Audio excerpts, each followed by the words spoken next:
उपचुनाव से पहले गोलीकांड। विजयपुर के उपचुनाव से ठीक पहले विजयपुर में गोलीकांड हो गया है, जिसकी वजह से कई सवाल खड़े होने लगे हैं और बाइक से आए 9 बदमाशों ने आदिवासी लोगों को धमकाया, फायरिंग भी की और जिसमें 2 लोग घायल हो गए। घायलों को जिला अस्पताल रेफर किया गया। गांव वालों ने एक आरोपी को बंदूक के साथ पकड़ भी लिया है, जिसके बाद मारपीट कर उसे पुलिस के हवाले कर दिया गया। लेकिन अब कल मतदान होना है और जहां मतदान होना है वह इतनी बड़ी घटना हो जाए और ऐसे में सियासी खेमे में हलचल कैसे नहीं होगी, होनी तो थी ही और ऐसा ही हुआ। प्रदेश की राजनीति पूरे तरीके से गर्मा गई। आरोप प्रत्यारोप का दौर शुरू हो गया। रिपोर्ट देख लीजिए।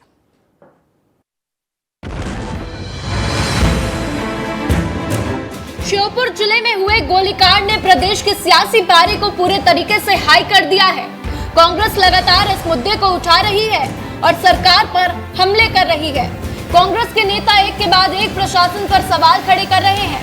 पूर्व सीएम कमलनाथ से लेकर नेता प्रतिपक्ष उमंग सिंगार हो या फिर चाहे उपनेता प्रतिपक्ष हेमंत कटारे, हर कोई चुनाव से पहले हुई फायरिंग पर सवाल खड़े कर रहा है। पूर्व सीएम कमलनाथ ने अपने सोशल मीडिया अकाउंट एक्स पर पोस्ट करके घटना को काफी चिंताजनक भी बताया है। साथ ही लिखा कि वोटिंग से ठीक पहले इस तरह की वारदात कानून व्यवस्था और चुनाव के इंतजाम पर भी बेहद गंभीर सवाल खड़े करती है। इस पूरी घटना पर प्रदेश के नेता प्रतिपक्ष उमंग सिंगार का बयान भी सामने आया है। उन्होंने भी इस पर सरकार को घेरने का प्रयास किया, साथ ही कानून व्यवस्था पर सवाल भी खड़े किए हैं। उधर बयानबाजियां होते देख उप नेता प्रतिपक्ष ने भी कई सवाल खड़े कर दिए हैं।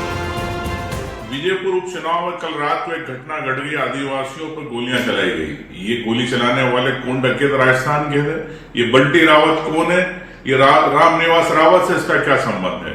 इस बात को चुनाव आयोग को संज्ञान लेना चाहिए, पुलिस को तत्काल कार्रवाई करना चाहिए।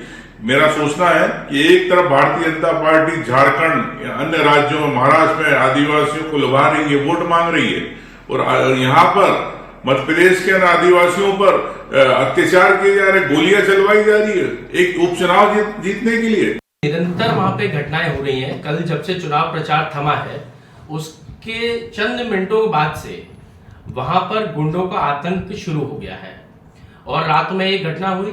धनाइचा गांव में कुछ गुंडे तत्व के लोग, वो भी राजस्थान से, जो बताया जाता है कोई बंटी रावत, और कुछ लोगों ने यह भी कहा कि वो हो सकता है कि रामनिवास रावत जी के वो रिश्तेदार भी हों, वो वहां पे घुसते हैं दूसरे प्रदेश में, जबकि आदर्श आचार संहिता लगी हुई है।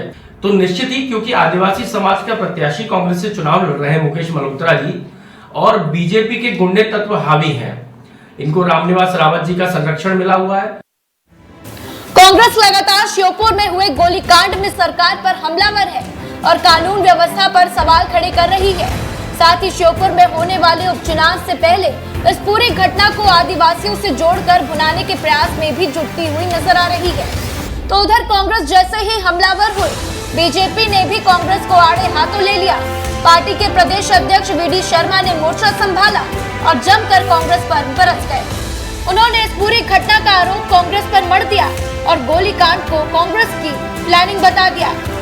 और जब कांग्रेस चुनाव हारती है तो इस प्रकार के हथकंडे अपनाना, आप मुझे बताइए, कोई बंटी रावत नाम का अपराधी पकड़ा गया है तो कोई इस प्रकार का अपनी जाति के अपराधी का ऐसे कोई उपयोग करेगा? ये कांग्रेस का कुचक्र और कांग्रेस का इस प्रकार की प्लानिंग न कभी सफल होगी, न कभी सफल।